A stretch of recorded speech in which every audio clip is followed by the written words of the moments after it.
कसमा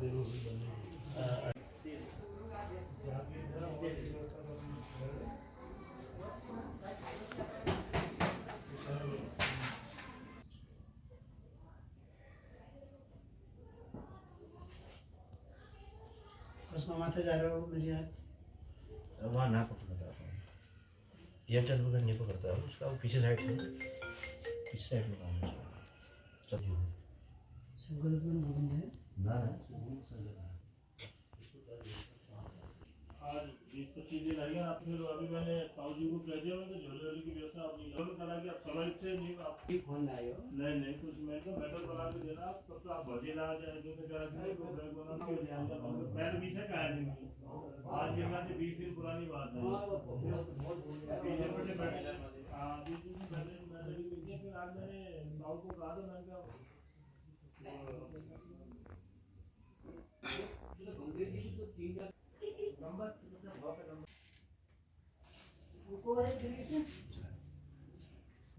सफेद बोल से है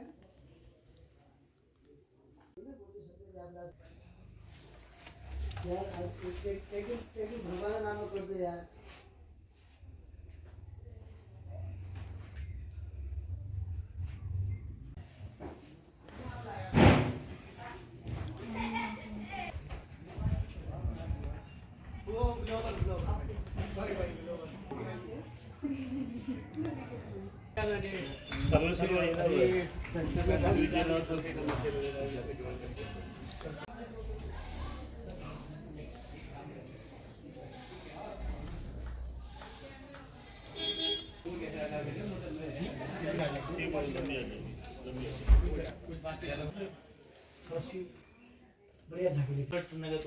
भी है ना। नमस्कार, मैं चंद्रशेखर जोशी। देवभूमि टुडे में आपका स्वागत है।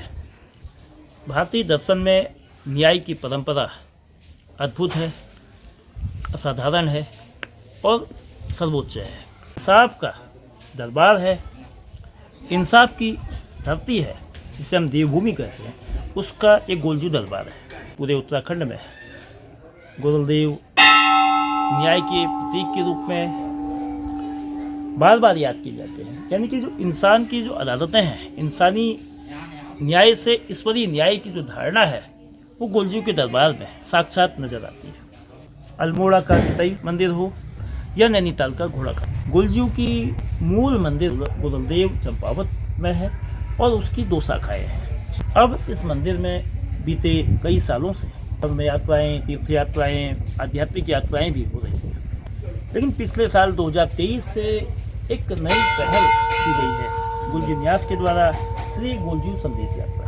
विजय भट्ट साहब जो धरोहर संस्था को चलाते भी हैं और गोलजू न्यास से जुड़े हैं। ये यात्रा किस संदेश को लेकर पूरे प्रदेश में गुजरती है, पिछले साल के क्या अनुभव रहे और इस साल जब 4 नवंबर से शुरू होकर 24 नवंबर को वापस इसी स्थान पर आएगी, इसी गोलजू के दरबार में आएगी, तो इन 21 दिनों में यानी कि 3 सप्ताह में क्या कुछ होगा, कैसे ये कार्यक्रम होगा, इसको बताने के लिए विजय भट्ट साहब हैं, एडवोकेट श्याम सिंह कार्की साहब हैं, यात्रा के संयोजक सतीश चंद्र पांडे साहब हैं, जगेंद्र नाथ साहब मंदिर के महंत हैं और बाकी साथी लोग।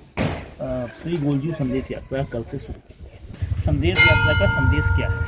गोलजू संदेश यात्रा का स्पष्ट ही है कि गोलजू के जो संदेश है वो एक न्याय के पुजारी, न्याय के देवता हैं। तो न्याय के देवता के सामने हमारे पूरे उत्तराखंड में जो हमारी परंपरा है, देव परंपरा जो है, उसके अंतर्गत हम जो भी चाहे देवभूमि इसको हमने बोला है, तो उसमें हम सबसे पहले जो गुहार लगाते हैं वो हम न्याय के प्रति, जब हमें कहीं अन्याय होता है हमारे साथ में, जब हमें न्याय नहीं मिलता तो हम शरण में जाते हैं देवताओं की।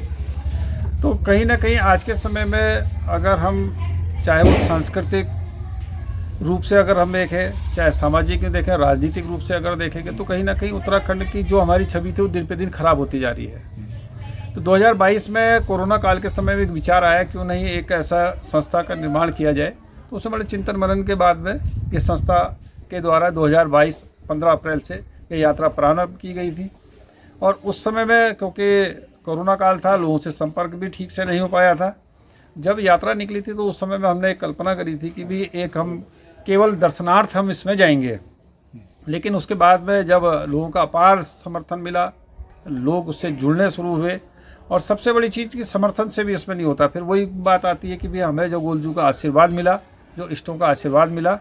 तो पिछले बार में गढ़वाल में भी 3 स्थानों पर यह यात्रा गई थी, जो इस बार में 21 स्थानों पर जा रही है। पिछले बार में कुल हमारे 42 स्थान थे, इस बार में 75 स्थानों पर यह यात्रा जा रही है। और उसके बावजूद में भी अभी इससे दूने ऐसे स्थान हैं जिन्होंने यह रिक्वेस्ट करी कि 5 मिनट के लिए रुकेंगे। तो दिन पे दिन यह यात्रा का जो क्रम है वो बढ़ता जा रहा है, और जो संदेश है वो संदेश यही है कि जो हमारे न्याय के देवता हैं, ये शिव पार्वती की भूमि है। तो यहाँ पर हम किसी भी तरीके का जो अन्याय हो रहा है उसको न हो, और आज के समय में जो हमारे संस्कार हैं, जो हमारी संस्कृति है, उसको बढ़ावा मिले। संस्कृति के नाम पर बड़े बड़े इवेंट हो रहे हैं, बहुत खर्चीले इवेंट होते हैं। आज हम उसके 10% में भी हम पूरे उत्तराखंड की 3500 किलोमीटर की यात्रा और इतने लोगों को जाकर के काम कर रहे हैं। एक मैसेज, एक संदेश ये भी है कि संस्कृति का मतलब सामूहिक रूप से किया गया कार्य और समाज के हित में किया गया कार्य, तो वो कहीं ना कहीं आज के समय इवेंट का रूप आकार ले रहा है। हम उत्तराखंड में हम चाहते हैं कि वही संस्कृति हमारी बहाल हो जो हमारे पूर्वजों ने हमें दी है परंपरागत रूप से।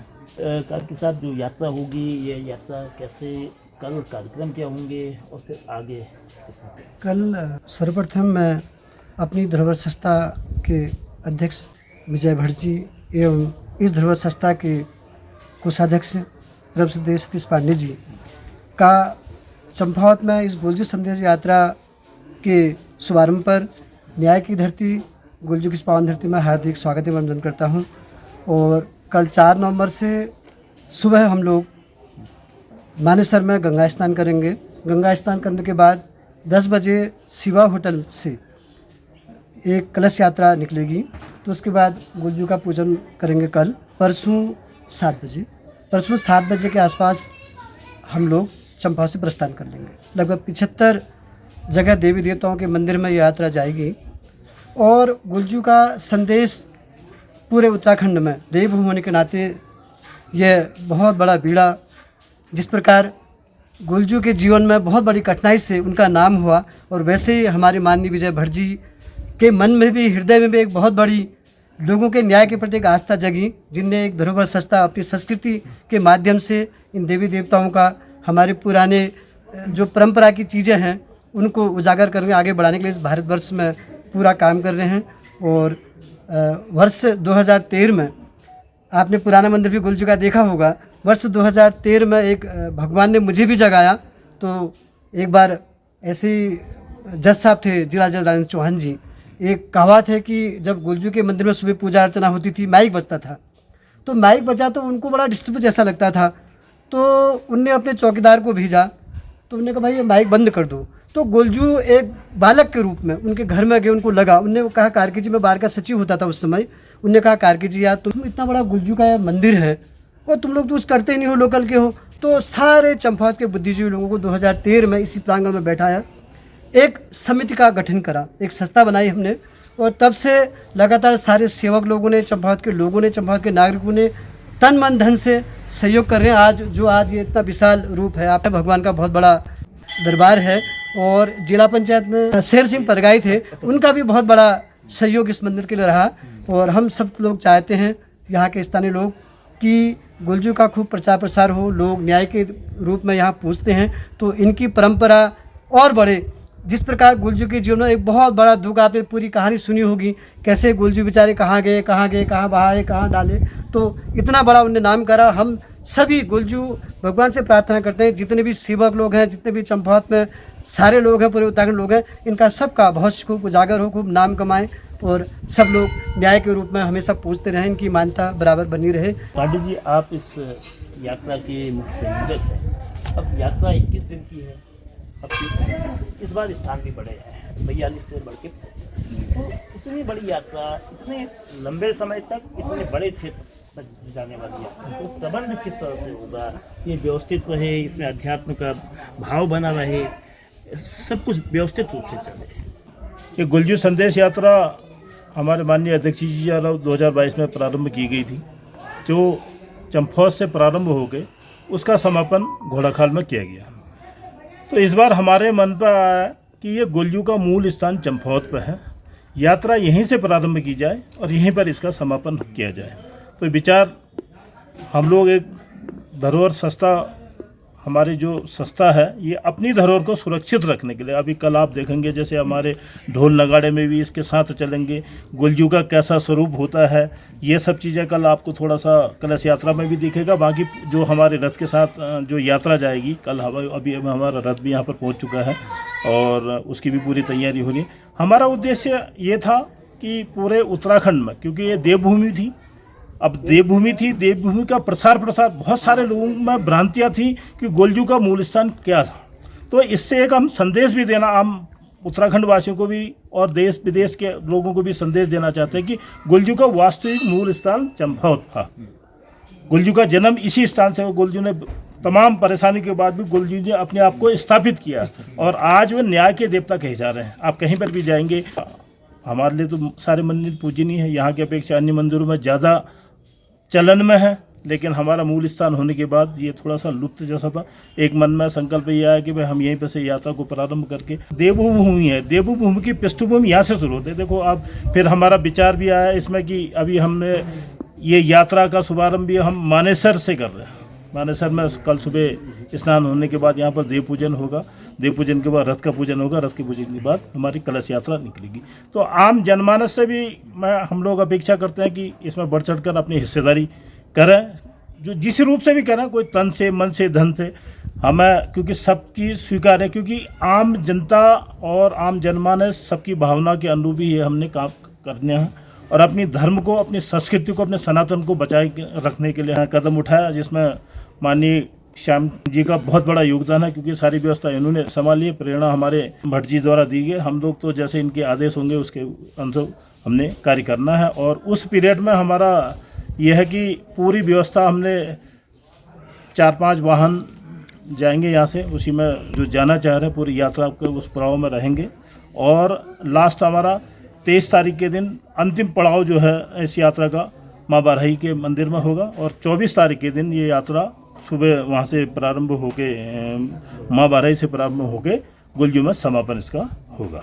न्याय के दरबार को की पहल के बाद पर्यटन विभाग भी जागा और पर्यटन विभाग ने भी गुलजू दरबार, गुलजू मंदिर, गोरल देव को लेकर लोगों को जागरूकता के लिए जगह जगह प्रयास किए। वैसे ही एक पटल बनाया गया है जिसमें ग्वाल देवता ओम गोरल देवाय नमः के साथ इस पूरी कहानी को बहुत संक्षेप में कहा गया है कि किस तरह से राजा झालाराई के 8वीं रानी लिंका जिनका नाम था, उनसे जन्म में गुलजू कितने तकलीफों के साथ उनको किस साजिशों का, यानी कि न्याय के रास्ते में कितने अड़चने आती हैं, गोरल देव इस बात के साक्षी है।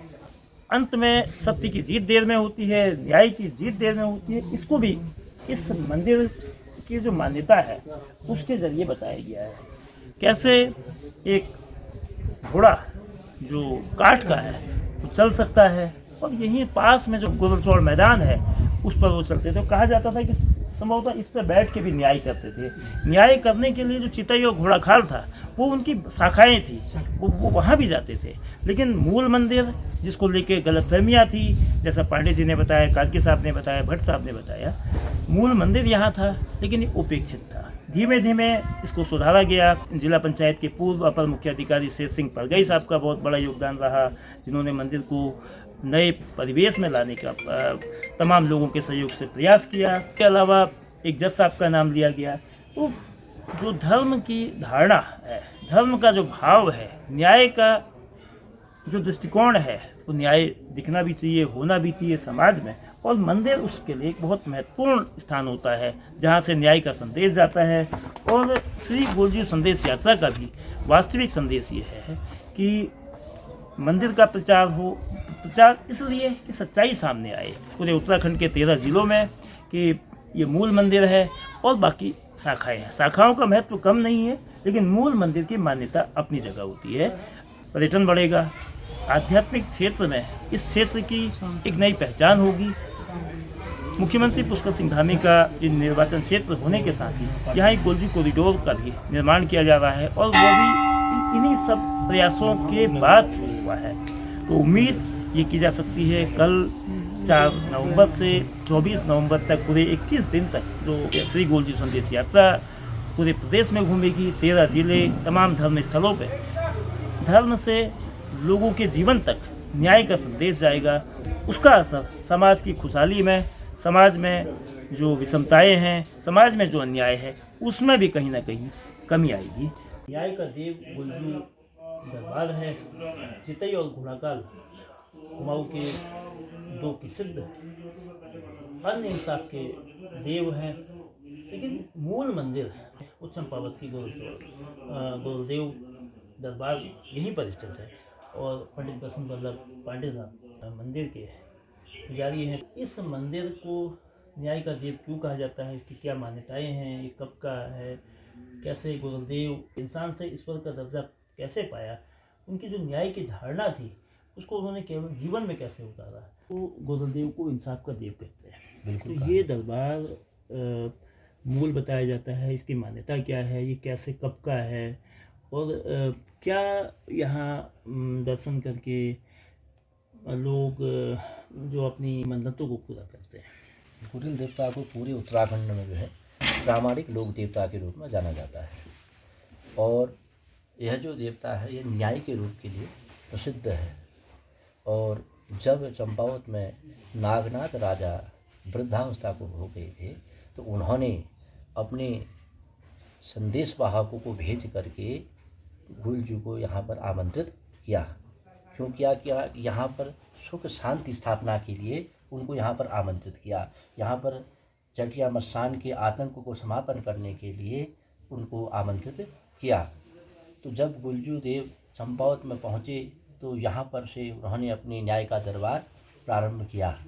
इसलिए ये सबसे जो है प्राचीन और सबसे मूल मंदिर स्थान यह कहलाया। उनका यहाँ से उन्होंने उन मसान इत्यादि जो राक्षस थे, जो आतताई थे, जो परेशान करने वाले जो दुष्ट वगैरह थे, उनको जो है शांत करके, उनको हरा करके उनको अपना बंधक बनाया और उनको यथास्थान उनकी व्यवस्था उनको सम्मिलित किया, उनको व्यवस्था उनको दे दी।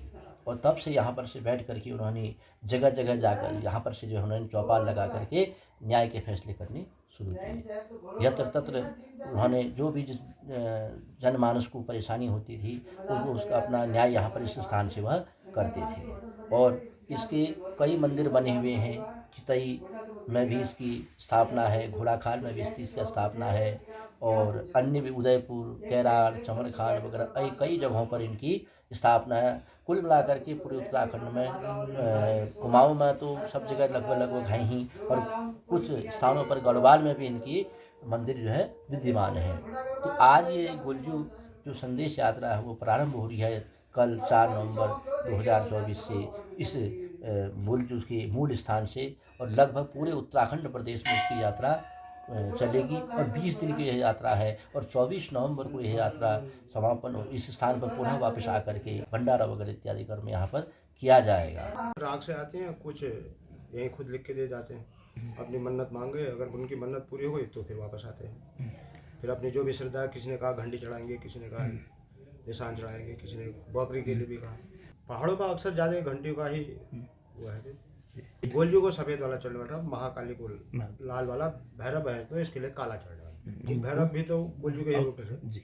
और जो बभूत लगती है उसकी क्या इसकी मान्यता तो प्रसाद से ज़्यादा मानी जाती है। इसको तो प्रसाद को तो आदमी चलो खा लिया, इसका तो प्रसाद बच्चों के लिए या उसके लिए किसी चीज़ के लिए भी थोड़ा तमाम बाधाओं को दूर करने के लिए